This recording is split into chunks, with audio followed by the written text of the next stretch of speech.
বাংলাদেশত অব্যাহত আছে সংখ্যালঘু হিন্দুৰ ওপৰত চূড়ান্ত অত্যাচাৰ।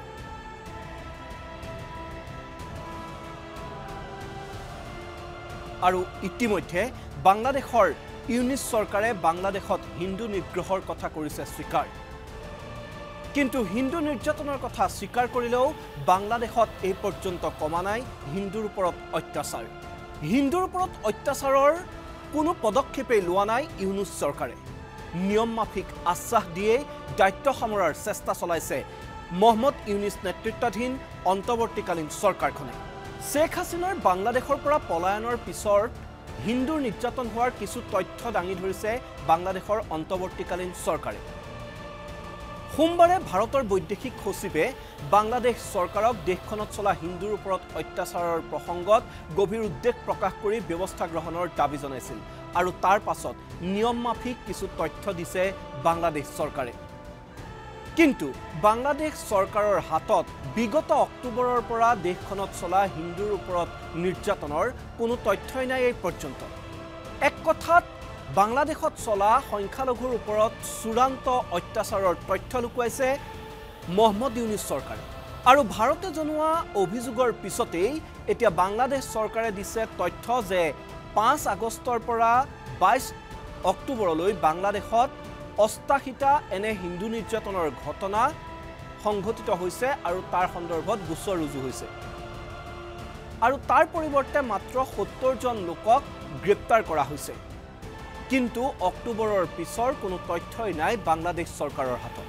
কিন্তু আটাইতকৈ উদ্বেগজনক কথাটো হ'ল যে বাংলাদেশ চৰকাৰে যি 88টা গোচৰ ৰুজু হোৱা বুলি কৈছে এই 5 আগষ্টৰ পৰা অক্টোবৰলৈ এই সময়ছোৱাত কিন্তু বাংলাদেশত 1800ৰো অধিক হিন্দু পৰিয়াল নিৰ্যাতনৰ বলি হৈছে মৌলবাদী দুৰ্বৃত্ত। সমান্তৰালকৈ 70টাৰো অধিক হিন্দু মন্দিৰত আক্ৰমণ চলিছে এই সময়ছোৱাত বাংলাদেশত। অক্টোবৰৰ পিছত দেশখনত চলা হিন্দু নিৰ্যাতনৰ ঘটনাৰ তালিকা এতিয়াও প্ৰস্তুত কৰা নাই বুলি বাংলাদেশ চৰকাৰে উল্লেখ কৰি শীঘ্ৰে সেই তালিকা প্ৰকাশ কৰা হ'ব বুলি মন্তব্য কৰিছে। আৰু সমান্তৰালকৈ বাংলাদেশত যিসকল লোকে হিন্দুৰ ওপৰত অত্যাচাৰ চলাইছে সকলোকে গ্ৰেপ্তাৰ কৰা হ'ব বুলি আশ্বাস দিছে। কিন্তু এনেধৰণৰ আশ্বাসৰ কিমান মূল্য আছে সেই ঘটনা এইসমূহ তথ্যই প্ৰকাশ কৰিছে যে বাংলাদেশৰ যি অন্তৱৰ্তীকালীন চৰকাৰ আছে সেই চৰকাৰে দেশখনত চলা হিন্দুৰ ওপৰত অত্যাচাৰৰ যি তথ্য আছে সেই তথ্য লুকুৱাবলৈ চেষ্টা কৰিছে। কাৰণ যি সময়ছোৱাত 1800ৰো অধিক পৰিয়ালৰ ওপৰত হিন্দু পৰিয়ালৰ ওপৰত দেশখনত আক্ৰমণ চলিছে সেই সময়ত মাত্ৰ 88টা গোচৰ ৰুজু হোৱা বুলিহে ক'ব বিচাৰিছে বাংলাদেশৰ অন্তৱৰ্তীকালীন চৰকাৰে। আৰু বাংলাদেশ চৰকাৰে এনেধৰণেৰে দেশখনত হিন্দু নিৰ্যাতন চলোৱা লোকক গ্ৰেপ্তাৰ কৰিম বুলি মন্তব্য দিয়াৰ বিপৰীতে কিন্তু দেশখনত অব্যাহত আছে ভাৰত বিৰোধী প্ৰতিবাদ। আৰু বাংলাদেশ চৰকাৰে এনে মন্তব্য কৰাৰ দিনাই কিন্তু বাংলাদেশত ভাৰতৰ বিৰুদ্ধে তীব্ৰ প্ৰতিবাদৰ হুংকাৰ দিছে বিএনপি আৰু তাৰ মিত্ৰ দলৰ একাংশ সদস্যই। আৰু চৰকাৰে এনেধৰণৰ ভুৱা আশ্বাস দিয়াৰ মাজতে এতিয়া বাংলাদেশত চলিছে আগৰতলা দখলৰ কুচকাৱাজ। ভাৰত বিৰোধী প্ৰতিবাদকাৰীয়ে আখৌৰাৰ পৰা আগৰতলালৈ পদযাত্ৰাৰ হুংকাৰ দিছে।